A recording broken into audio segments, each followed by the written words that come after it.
Hey everyone, this is Kush of the Game Time blog and the Video Game Review podcast, and this is my interview with Rob Jones, gameplay director for NBA 2K12, which will be in stores this Tuesday, October 4th. And before Rob and I got into the game itself, I had to ask him, as a Detroit sports fan, about his 3-0 Detroit Lions. Hey, finally. That's all I can tell you. Finally. When they hired Schwartz and I started reading kind of what his philosophy was and how he was going to approach game planning, it actually made a lot of sense for once. After all these years of bumbling and stumbling through, with strange bedfellows, I want to say, I think that they finally made the right call, and I think he's got us just truly moving in the right direction. We're still missing a few pieces, but our defensive line makes our secondary not look so bad, Right. And then we have this great offense with Stafford and Calvin Johnson, that kind of open up the running game, even though we're not as strong running the ball as we are in the past. So I'm really excited. I don't know how far they'll go, but for a guy that went from an 0-16 team a couple of years ago, it's been a long time coming. Yeah. Well, big day for Detroit sports fans like yourself. Lions looking to go 4-0 against the Cowboys, and got Game 2 with the Tigers and Yankees. So could be a good day for Detroit fans. We'll see. Yep. Now if I can get Joe D to turn around those Pistons, I'll be happy. Yeah. That took a bad turn quickly a couple of years ago for your Pistons. I think he locked himself into a couple bad contracts, and it's going to be pretty tough to kind of work your way out of that. Yeah. And then secondly, I think, and I won't show any bias here since I was a point guard when I played, but when you lose the leadership of a veteran point guard that actually calms everything down and keeps everything in perspective, that's where you falter. I know Stuckey's a great athlete, great player, but he just doesn't have the same capabilities, I think, that a Chauncey has, or a Chris Paul, people who really run their team. I personally have always believed that a great point guard can make a mediocre team look great. That's very true. But let's get a little into the game. NBA 2K12 again coming out Tuesday, October 4th. And the mode that I'm most excited about, Rob, is Online Association, the Association Online, however you want to say it. Can you talk about that a little bit, how it finally came about? And specifically, if you can get into how the scheduling will work. I know Eric Banish released a developer insight with some kind of breaking it down a little bit, but if you can get a little more into it, I'd appreciate it. Oh, definitely. It's been years that we've talked about, taking our association, which, was award-winning, online. Our hardcore fans really, really clamored for it. There's a lot of people that are playing leagues, and, they wanted kind of something deeper and meatier. It was definitely the extension that we were expecting to take it to. The biggest probably change that we could possibly make to the mode. You're asking about scheduling, and obviously that's one of those things that is really, really tough when you're dealing with humans. The main reason being easily that everybody's schedule changes. And so, being able to play all your games within a certain time is probably the toughest thing to do without, eventually losing some league members. So the Association Online is a flex scheduling system. So, for example, if you're playing an 82-game season, which I don't know how many people would do, you have 3 in-game weeks, which gives you about 11 games available to be played at any point in time, which means that, let's say I come in and I have time one day. I can knock out as many of those 11 games as possible. And I can play ahead of where everybody else is in such a way that, let's say I can't make the next 2 or 3 days, there's a way that everybody else can kind of catch up. So everybody's got this kind of a wider open window than just just having to play a game at a particular scheduled time. I know a lot of other associations or modes like that do this thing where I send out an invite to you, you send an invite to me, we try to meet up at a specific time. This way there's extended flexibility. So you have this many games that you can play up ahead, and you can get your team out as far as necessary. The other thing is that the game kind of moves like this. There's a default setting where the league advances 3 in-game days for every real-world day. So, Okay. so if the league advances, if the games are unplayed, they just get simulated. Okay. The game's on yours. So you have so if you have like a 10-game window or 11 games in your block, it's simulating the first 3 games. It's not. Is it? That's my question. Is it days on the calendar Days. or is it games? It's for every calendar day. Oh, it's days. 3 Okay. in-game days that get simulated. Okay. So as the day changes, the Okay. 3 games at the beginning of the window that get lost. If you didn't play those games, they get simulated for you. Okay, so it is 3 games. So after in 24 hours, it will simulate. No. First 3 games? I mean 3, Or Brian. I mean the 3 days prior. So if you had a okay. game in those, if you had 1 or 2 or 3, however many games you had in the 3 days prior, Okay. Got it. those are the games that you lose.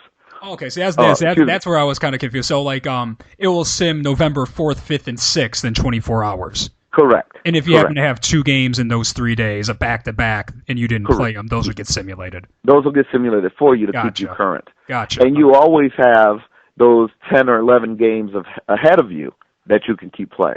Okay. Okay? So it gives you this, obviously the computer will keep you current. So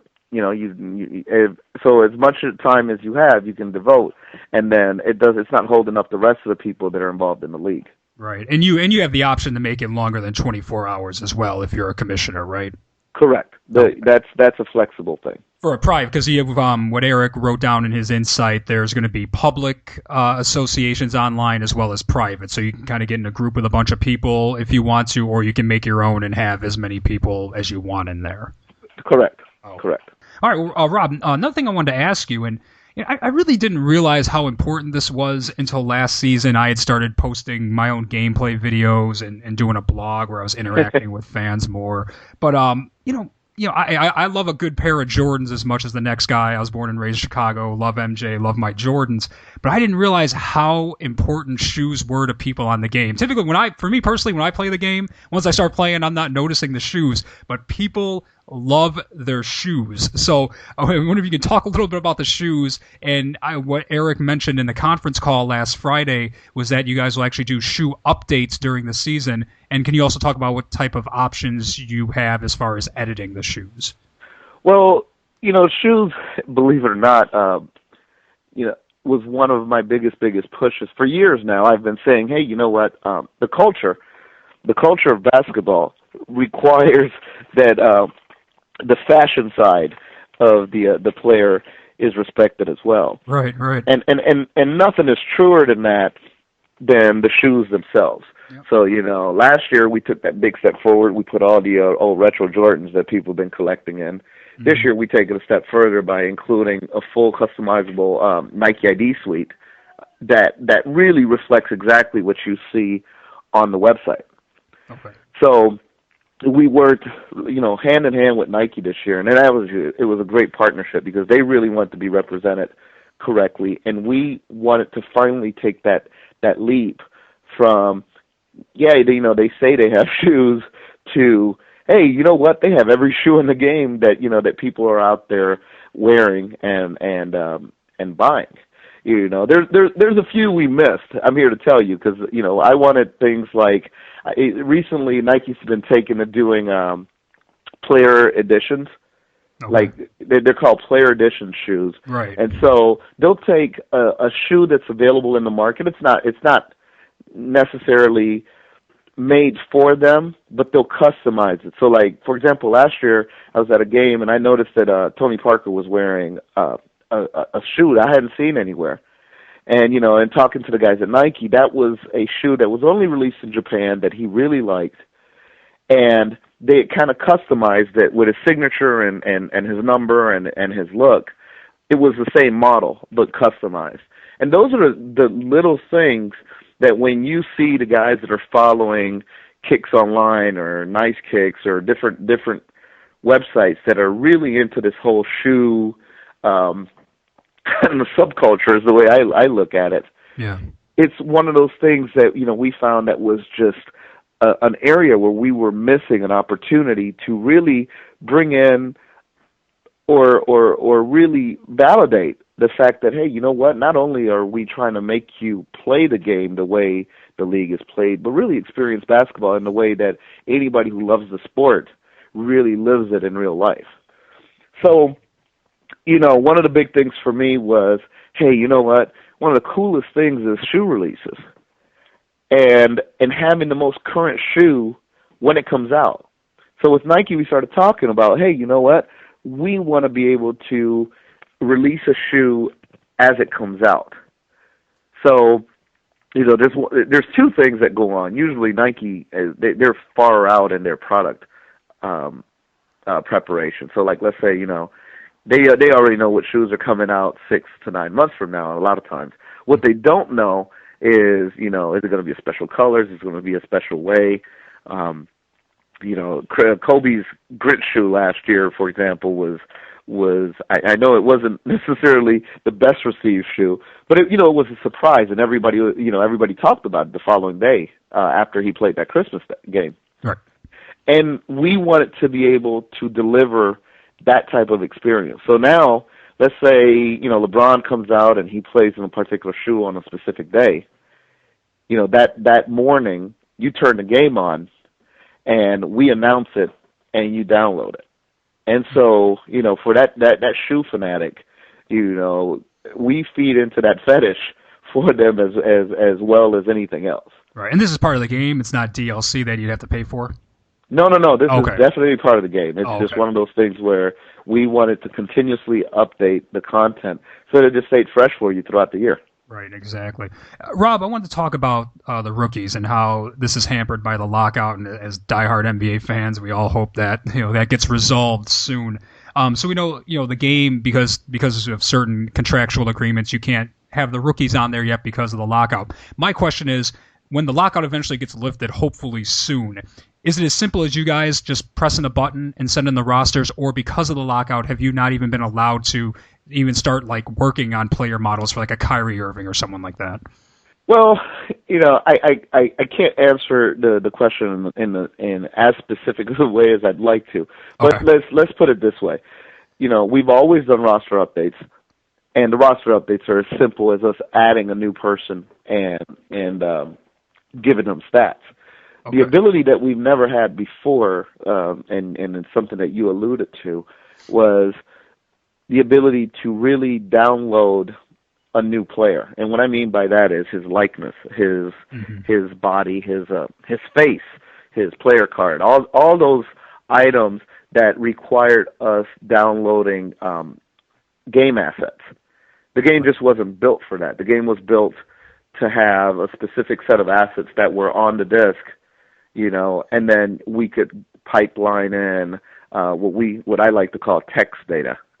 So things like adjusting ratings, adjusting numbers, transactions, things like that we could always do. But this ability to, hey, you know what? They come back and the Knicks decide that they have a brand new court that they want to play on this year. We now have the ability to actually deliver that. So, without really saying everything, we have the ability to update the game and give you the most current status of what the league is in that particular day. Okay. So that's for us, a big, huge undertaking and a big change, and something that we're really excited about, especially if and when the league decides to get started. Right. Hopefully soon. I'm a Bulls fan. I don't want to lose a year of Derrick Rose. 20 coming off an MVP season. Doesn't anybody? No NBA fan wants to lose their team for a season. No. What were you going to say, Rob? I'm saying it. Doesn't that suck? It's not only are you losing it, and it's going to be somebody's career will have 1 year left, because of a labor dispute. So. Yeah, I'm just hoping that it's something that they can really iron out as quickly as possible. Or in the case of the Pistons, that's extending another year of Gordon and Charlie V's contracts. But I guess if I think our owners will probably try to figure out a way to shorten their contract by a year. they want if they can get that amnesty rule, then you can at least maybe dump one of those deals if that the owners actually get that. But anyway, Rob, let's I want to talk about my player. Can you talk about some of the upgrades? Looking at the screenshots, we see magazine covers, and I want to say there was an achievement for making a donation to the NBA Foundation, something like. Can you talk about some of the tweaks and changes you guys made to my player upgrades? Yeah, sure. My player is one of the, we found from day one that it was going to be kind of the new style of playing. I mean, obviously people like to play with their heroes, but one of the things that we've noticed about the me generation is that everybody wants to play with themselves more than anything else. Themselves or some creative character. So, over the past 2 years as we introduced the mode, one of the things that we realized is that we needed to make it quicker to get into the meat of the game. We found that players just didn't want to spend a lot of time toiling in not the D League necessarily, but the preseason, and all that part that was kind of the build up to getting drafted. So we quickened the game by making you play in this kind of we call it the rookie showcase. And depending on how well you do there, you'll get interviewed by potential teams that want to draft you. And the interview process is something that is brand new to the game. It's not only as part of the draft, but even after games. Having press interviews is something that is really big in terms of what it does for you as a player. So I'll backtrack a little bit. You finish this rookie showcase game, and you get interviewed by 3 of the teams that are most interested in you after the rookie showcase. And the nice thing about it is that they kind of give you an understanding of where you're going to fall, because you can see immediately from these teams where they're drafting at and what your perceived value is. And then your answers to your interview questions are it's interesting because you can take whatever route you want to. You can tell them that you're not interested in sitting on the bench, even if you're playing for some great team. It's all about you. The superstar needs to be moving off, or you can just toe company line and just tell them what they want to hear, and they'll be happy. And that kind of changes how they view you as a particular player. That is something that then continues, because between games you'll have these press interviews where you're talked, you're asked questions, and based on your answers, you can build your rep, you can build team chemistry, or you can destroy team chemistry. You can get yourself, pushed out of a team because that's what you want to do. Right. But it's all about, kind of managing not only what you're doing on the court, but also your off-court career in such a way that you can then earn endorsements.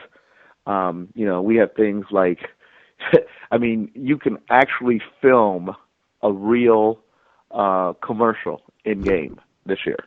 Really? Yes. You get billboards. You make it onto the cover of magazines.